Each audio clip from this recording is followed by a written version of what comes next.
ሰላም ምድር የፍቅር የፍትህ የአንድነት የህብር ማማ ኢትዮጵያ የመረጠሽ ነቢይ ያወደሱሽ አገር እናቴ ነሽ ማማ ኢትዮጵያ ሰላም ምድር የፍቅር የፍትህ የአንድነት የህብር ኢትዮጵያ የመረጠሽ ነቢይ ያወደሱሽ አገር እናቴ ነሽ ኢትዮጵያ የዓለም ስልጣኔ የጥበብ አሻራ ኢትዮጵያ ደምቆ የታየብሽ የነጻነት ጮራ። ሰላም ጤና ይስጥልን ተመልካቾቻችን፣ ለመላው የእስልምና እምነት ተከታዮች በሙሉ እንኳን ለኢድ አልፈጥር በዓል አደረሳችሁ። ኢድ ሙባረክ ብለናል። ዛሬ የኢድ አልፈጥር ልዩ እንግዳችን ፋኖ ሀብታሙ የሱፍ ይባላል። ፋኖ ሀብታሙ የሱፍ የአማራ ፋኖ በጎጃም የአንደኛ ክፍለ ጦር የባህር ዳር ብርጌድ የህዝብ ግንኙነት ክፍል ኃላፊ ነው። ጾሙ እንዴት ነበረ? ፋኖነትና ረመዳን እንዴት አለፉ? ሌሎች ጥያቄዎችን በማንሳት ከፋኖ ሀብታሙ የሱፍ ጋር አብረን እንቆያለን። ጤና ይስጥልን ፋኖ ሀብታሙ። አለን አልহামዱሊላህ። እንደምን አለ መሳይ? እንኳን ለኢድ አልፈጥር በዓል በሰላም አደረሰ። ኢድ ሙባረክ ብለናል። አለይና ወአለይክ ተቀበለና ወሚንኩም አመሰግናለሁ። እንኳን አብሮ አደረሰን። እንግዲህ ዛሬ የረመዳን የኢድ አልፈጥር በዓል ነው። የረመዳን ጾም አብቅቶ ዛሬ ለአንድ ወር የከረመ የጾሙ ጊዜ ተጠናቆ በዓል ነው። እስቲ ፋኖነትና ረመዳን እንዴት ነበረ?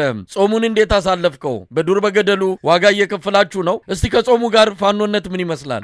አመሰግናለሁ መሳይ። እንግዲህ ያው ፋኖነትና ጾም እንግዲህ በኢትዮጵያ ደረጃ ከፍተኛ የሆኑ እንግዲህ ከእምነት ጋር ተያይዞ በተለይ ደግሞ አሁን ካለው ወቅታዊ ሁኔታ ጋር ተያይዞ ምንም እንኳን ቻሌንጅ ፈታኝና ብዙ ውጣ ውረዶች ቢኖርም የበለጠ ጉልበት የሚሆንስ በቃ አባሉ ጋር እንታየው ለሙስሊሙ ማህበረሰብ የሚያደርጉት ፍቅር የሚያደርጉት እንክብካቤ አቅም ይሆናል፣ ጉልበት ይሆናል። ድካሞች ሁሉ ይጠፋሉና ያው ቻሌንጆች አሉ፣ መውጣት መውረዶች፣ በተለይ ያው ግዳጅ በምንፈጽምባቸው ሰዓቶች ብዙ ድካሞች አሉ። ቢሆንም ግን አባሉ ትሪት የሚያደርግብህ አንተን ጉልበት እንዲኖር አቅም እንዲኖር ወደፊት እንድትመጣ የሚያደርጉት ልዩ እንክብካቤ የበለጠ አቅም ጉልበት እየሆነ ነው። ያው እንግዲህ እስካሁን እዚህ ደርሰናል ማለት ነው። ምናልባት በረመዳን ጊዜ ያው ስርዓቱን ጠብቆ መጾም መስገድ ይኖራል። በዚህ ላንተ በረሃን ያለው ጫካ በዱር በገደሉ ነው ያለውና እንደ ስርዓቱን ጠብቀ መጾም ስርዓቱን ጠብቀ የስግደት ስነ ስርዓቱን ማከናወን ይችላል። ያው እንግዲህ ሙሉ በሙሉ ስግደቱንም ጾሙንም ማካሄድ አይቻልም። ምክንያቱም አንደኛ ያው ግዳጅ በምንፈጽምባቸው ቦታዎች ላይ የተለያዩ ራሱን ጾም ሊያፈርሱ ወይም ሊያስፈቱ ወይም ሊያስፈጥሩ የሚችሉ ሁኔታዎች አሉና ከዚህ አኳያ ሙሉ በሙሉ አይደለም። በሚቻለው መጠን ግን ከስርዓቱ ጋር ተያይዞ እንደ ሙስሊም እምነት እንደ ማህበረሰቡ ያስተቀመጡ በቁርአን የተቀመጡ ህግጋቶች አሉ። ሳሌ ስግደትን ሶላትን ለመስገድ እንግዲህ በቂ የሆነ ንጽህናን መጠበቅ መቻል አለብና ከዚህ ጋር ውዶ ለመሙላት የሚከናወን ወደ ስግደት ከመሄዳችን በፊት የሚከናወኑ የራሱን የቻለ ትጥበቶች አሉ። እነዛን ለማድረግ በቂ ውሃ የሌለበት አካባቢ ይኖራል። ነገር ግን ውሃ ከሌለ ምን አይነት አማራጮችን መጠቀም መቻል አለብህ የሚል በቅዱስ ቁርአን የተቀመጠ እንትን አለ። በተይሙም ወይም አፈሩን ንጹህ አፈር ላይ እየነካ በውሃ በምትታጠበው ልክ በዛ ልክ ስርዓቶችን አካሄደህ መስገድ የምንችልባቸው ሁኔታዎች አሉ በእምነቱ ዘንድ የተቀመጡና እነዛን ነገሮች አማራጮችን በመጠቀም ያው እንግዲህ እስካሁን ድረስ ስርዓቱን ሙሉ በሙሉ 30ንም ቀን በዛ ልክ መሆን ባይቻልም ቅድም እንዳልኩ ግዳጆች በምንገባባቸው ሰዓቶች የምንፈልጋቸው አቅርቦቶች የተፈለገው ቦታ ላይ ላይገኙ ይችላሉ። ሆኖም ግን በተገኘው አጋጣሚ ሁሉ ከጎናችን ስለነበሩ እስካሁን ድረስ ያሉት እንግዲህ ቀጣይ ቀሪ ቀናቶች ይኖራሉ። በዚህ ያፈጠርናቸው ወይም ጾም የገደፍንባቸው እነሱን ደግሞ ምክንያታዊ ስለሆነ ሌሎች እንትኖች አሉ በስርዓቱ በሃይማኖቱ የተቀመጡ እነሱን በማብላት ሰደቃ በመስጠት ያው እንትን ያልነባቸው የሚካካስበት ሁኔታዎች አሉ። በዛ ልክ ነው አብረን እየቆየን። እንግዲህ ፋኖ ሀብታሙ ዛሬ ኢድ አልፈጥር በዓል ነው። እንዴት እያከበራችሁ ነው? በመደበኛው የህይወት ዑደት ውስጥ አይደለም ያላችሁትና አንዳንድ ነገሮች ይጎላሉ። ለበዓሉ የሚሆኑ ነገሮች ግን መቼም ማሰብ ማክበር አይቀርምና እንዴት እያከበራችሁ ነው? ያው እንግዲህ በዛሬው ዕለት እኛም ለተለያዩ ያው ስራዎችን ለመስራት የተወሰኑ ሰዓቶችን በጉዞ ያሳለፍንበት ሁኔታ አለ። ነገር ግን ከዚህ ከወጣንበት በኋላ ልክ እንደኛ ሙስሊም ፋኖዎች ጋር በጋራ ቁጭ ብለን ምን ይመስል ነበር ያሳለፍነው ትግሎች ወይም የቆየንባቸው ሁኔታዎች ከጾሙ ጋር ከረመዳን ጾምና ከበዓሉ ጋር ምን ሁኔታዎች ነበሩ የሚሉትን አብረን ቁጭ ብለን እየተወያየን እየሳቅን የተዝናናነ እንዲሁም ምን መማር መቻል አለብን በሚል አንዱ ከአንዱ ከተለያዩ ብርጌድ ውስጥ እንግዲህ ሻለቆችም አሉ በክፍለ ጦር ደረጃም ያሉ ሙስሊሞች አሉና በጋራ ምን መስራት መቻል አለብን በተለይ ከእስልምና እምነቱ ጋር ተያይዞ እንግዲህ ፋኖነት አብዛኞቹ ብዙ ታጋይ እንትኖች አሉ ፋኖች አሉ ነገር ግን ሚዲያ ላይ መውጣት አይፈልጉም መታየት አይፈልጉም ይሄ ደግሞ አንድ ተጽዕኖ ፈጥሮብናልና ምን መስራት መቻል አለብን ሙስሊሙን ማህበረሰብ ሙስሊም ፋኖችን ወደፊት እየመጡ ለሌላው ግንባር ቀደምና አሪያ እንዲሆኑ ምን ማድረግ መቻል አለብን በሚል አብረን እየተዝናናን በዚህ ቁም ነገር አዘል ጭውውቶችን እያደረግን ያለን በጣም ነው ማመሰግነው እንግዲህ ለመላው የእስልምና ተከታይ የፋኖ ታጋዮች በሙሉ እንኳን አደረሳችሁ ማለት እንወዳለን እንደው ሀብታሙ ከዚህ ጋር ተያይዞ ነው ፋኖንና ሙስሊምን በተለያየ መነጽር የሚመለከቱ ሰዎች አሉ ፋኖ ሆነው ሙስሊም እንዴት ይኮናል የሚልም ድምዳሜ የሚሰጡ አንዳንድ ወገኖች እንዳሉ ያው ታውቁት ይመስለኛል በየሚዲያው ላይ በአንዳንድ መድረኮች ላይ ፋኖ ክርስትና እምነት ተከታዮች የትግል ማዕቀፍ ብቻ አድርገው የሚመለከቱ አሉና እስቲ እዚህ ላይ ምን አስተያየት መስጠት ይቻላል ፋኖነትና የእስልምና እምነት ተከታይነት ምንና ምን ናቸው እውነት ነው መሳይ እንግዲህ የሰው ልጅ በገባው ልክ ነው የሚታገለው ነገር ግን አሁን እኛ ጋር በሙስሊሙ ማህበረሰብ ዘንድ ያሉ እይታዎች ምንድነው የተሳሳቱ እይታዎች ፋኖን ልክ ከእምነት ጋር የማያያዝ ሁኔታዎች አሉ አንደኛ አብዛኛው ማህበረሰብ በብዛት የሚታወቀው እንግዲህ በእስልምና እንትኖች የተለያዩ ቦታዎች ላይ ከንግድ ዓለም ጋር ነው ነገር ግን ወደዚህ ማንኛውም ሰው ተወካይ ስለሌለ ነው ሙስሊሙም የሆነ ነገር እንዲከበር ከተፈለገ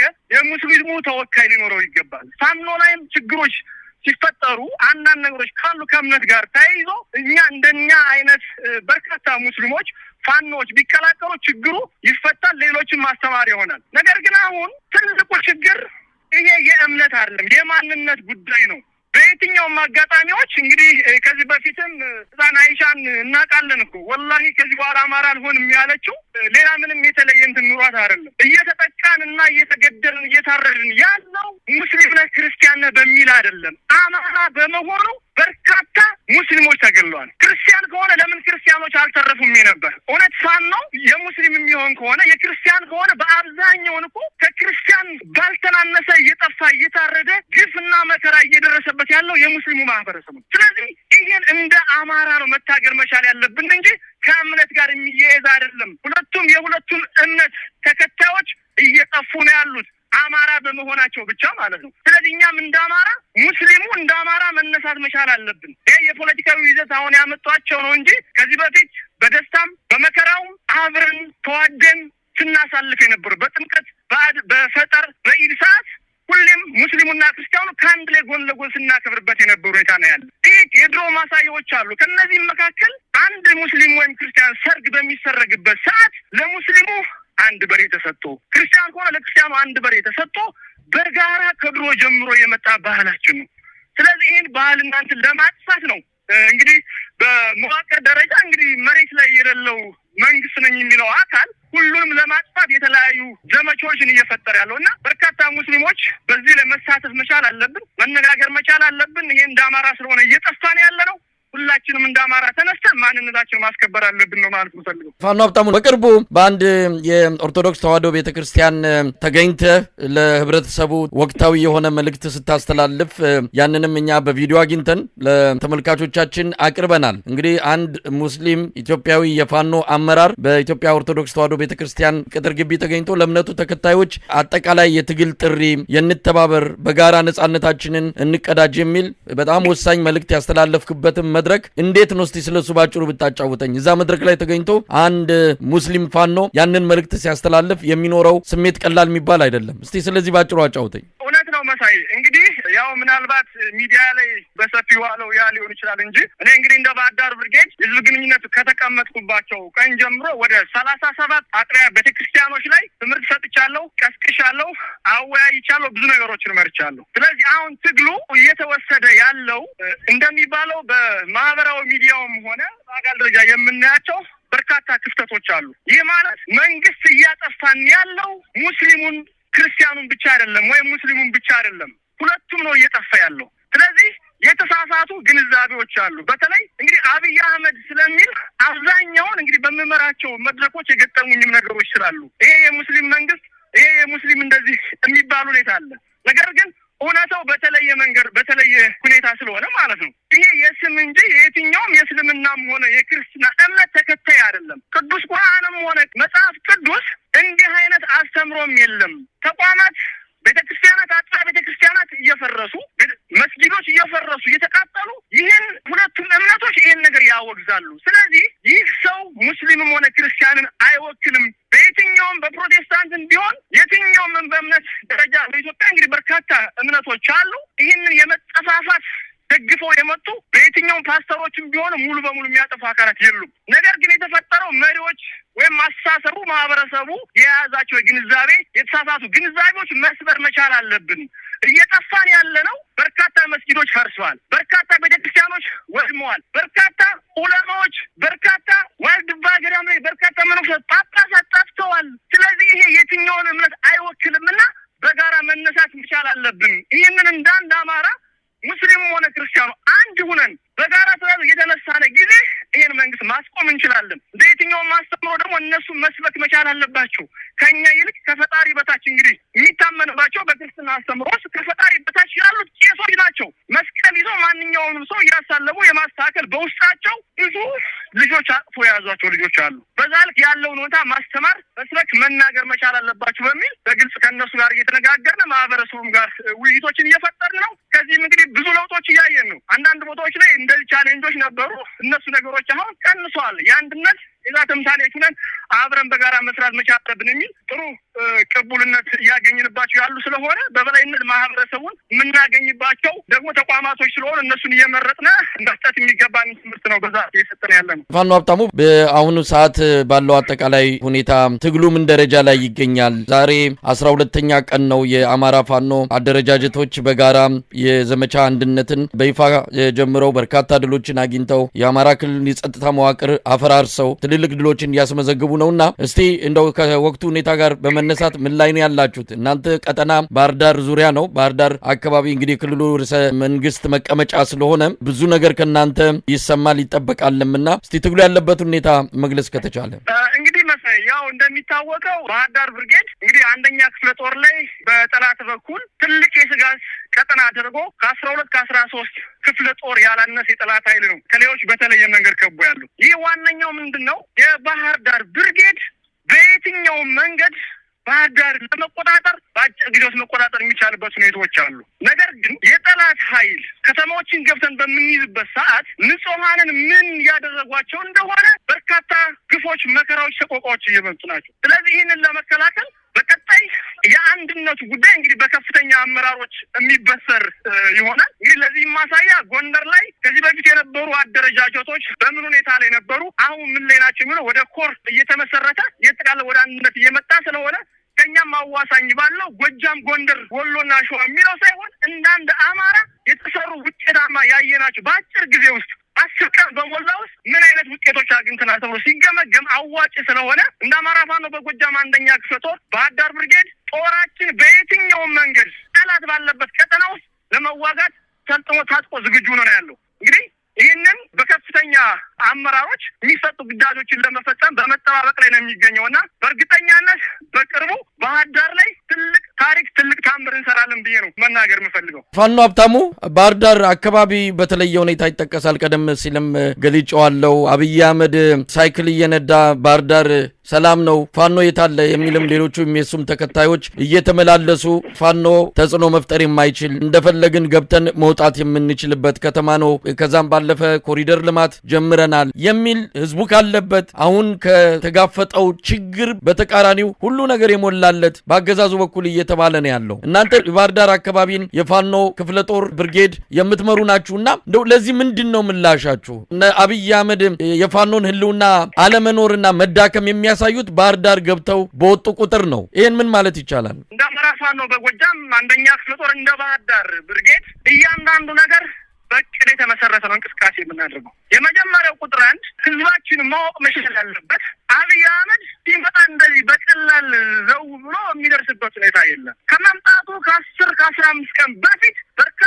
የደህንነት ኃይሎች፣ በርካታ የሆኑ ተሽከርካሪዎች፣ በርካታ የሆኑ መሳሪያዎች በቁጥር መግለጽ የሚያቀዝ ሁኔታ ብዙ ወታደሮችን አስገብቶ ነው። ከዛም በኋላ ነገሮችን አይቶ የመጣው እንጂ ሰላም ሆኖ ምንም አይነት እንቅስቃሴ ፋኖ ጠፍቶ ተደምስሶ በዛልክ በታሰበው ልክ አይደለም። ሁለተኛ የኛ እነሱ ባቀዱት ልክ አይደለም የምንጓዘው። ምን ብናደርግ ምን እናተርፋለን የሚለውን ነገር እንደ ድርጅት ታስቦ ስለሆነ የሚሰራው በዛን ሰዓት ቀላል ነው። እሱ በወጣ በሁለተኛ ቀኑ እኮ ብዙ ኦፕሬሽኖችን ሰርተናል። በሁለተኛ ቀኑ ማለት ነው። ይሄ ምንም እንትን አይደለም። ነገር ግን እኛ በድርጅቱ መርህና አሰራር መሰረት ምን ብንሰራ ምን ልናተርፍ እንችላለን የሚለውን ነገር በዛ ስሌት የተሰራ እንጂ በዛን ሰዓት ተኩስ ልውውጥ ማካሄድና የተለያዩ ችግሮች መፍጠር እንደ ብርጌድ አቅሟለን ማድረግም እንችላለን። ነገር ግን የተሰራው ስሌት እሱ አይደለም። አዋጭ የሆነው የትኛውን መንገድ ብንጠቀም ነው የሚለውን ነገር እንደ ብርጌድ ተጠንቶ ተሰልቶ ተወያይተን ተነጋግረንበት ነው እያንዳንዱ በቅዳችን መሰረት የሚፈጸመውና የእሱ ከዛ ደርሶ መሄድ እውነት ለመናገር አንድ ቀን አልቆየም። የቆየባቸው ሰዓቶች እጅግ በጣም ውስኖች ናቸው። እኛም በዛ ልክ ተከታትለን በቅዱ መሰረት ስራዎችን እየሰራ እናለውና ህዝባችን በየትኛውም መንገድ ባህር ዳር ላይ አስፈላጊውን ስራ ሰርተን መውጣት እንችላለን። ብዙ ማሳያዎች አሉ። ብዙ እየሰራን ያላቸው ስራዎች ስላሉ እንግዲህ አንድነቱ በጣም ተጠናክሮ በግልጽ እየሰራን ስለሆነ በቅርብ ጊዜ ውስጥ ሙሉ ከተማዋን ከዚህ በፊት ስናደርግ የነበሩ አጫጭር ኦፕሬሽኖችን እየሰራን ህዝባችንን እናስደምመዋለን። በዛ ልክ እንዲጠብቁ ነው እንደ ባህር ዳር ብርጌድ መልዕክት ማስተላለፍ እንፈልገው። እንግዲህ መልዕክት ካለ እንኳን አደረሳችሁ የምትላቸውም ካሉ ድሉን እሰጥሃለሁ። በአጠቃላይ ኢድ አልፈጥር በዓል ላይ ሆነ ምን መልዕክት ታስተላልፋለህ? ፋኖ ሀብታሙ የሱፍ አመሰግናለሁ። እንግዲህ እኔ በመጨረሻ ማለት የምፈልገው ነገር ምንድነው ለመላው እምነት ተከታዮች እንኳን ለ1446ኛው የኢድ አልፈጥር በዓል በሰላም አደረሳችሁ። እንግዲህ የአማራን ነጻነት ለማስከበር በዱር በገደሉ ለህዝብ ብላችሁ በመዋደቅ ላይ ሆነው እያሳለፋችሁ ያሉ መላው የእስልምና እምነት ተከታዮች እንኳን አደረሳችሁ እያል እንግዲህ በዓሉን ዘካ ሰደቃ በመስጠት የቲሞች በመንከባከብ እንደ ሀገር ከሌሎች እምነቶች ጋር ለማስተፋፋት የሚሰሩ የተንኮል ሴራዎችን በማጋለጥ ትክክለኛው የቁርአን አስተምሮን በመስጠት እምነታችንም ህዝባችንም እንጠብቅ ነው ማለት የምፈልገው። አመሰግናለሁ። በጣም ነው ማመሰግነው። ፋኖ ሀብታሙ የሱፍ የአማራ ፋኖ በጎጃም የአንደኛ ክፍለ ጦር የባህር ዳር ብርጌድ የህዝብ ግንኙነት ክፍል ኃላፊ፣ እግዚአብሔር ይስጥልኝ። በድጋሚ እንኳን ለኢድ አልፈጥር በዓል አደረሰ። አንተንም ሌሎች ታጋዮችንም በዓሉ የሰላም የፍቅር የደስታ እንዲሆንላችሁ እንመኛለን። ኢድ ሙባረክ። አለይና ወለክ። እኔም ከልብ አመሰግናለሁ። የሰላም ምድር የፍቅር የፍትህ የአንድነት የህብር እማማ ኢትዮጵያ አላህ የመረጠሽ ነቢይ ያወደሱሽ አገር እናቴ ነሽ። እማማ ኢትዮጵያ የሰላም ምድር የፍቅር የፍትህ የአንድነት የህብር ኢትዮጵያ አላህ የመረጠሽ ነቢይ ያወደሱሽ አገር እናቴ ነሽ። ኢትዮጵያ የዓለም ስልጣኔ የጥበብ አሻራ ኢትዮጵያ ደምቆ የታየብሽ የነጻነት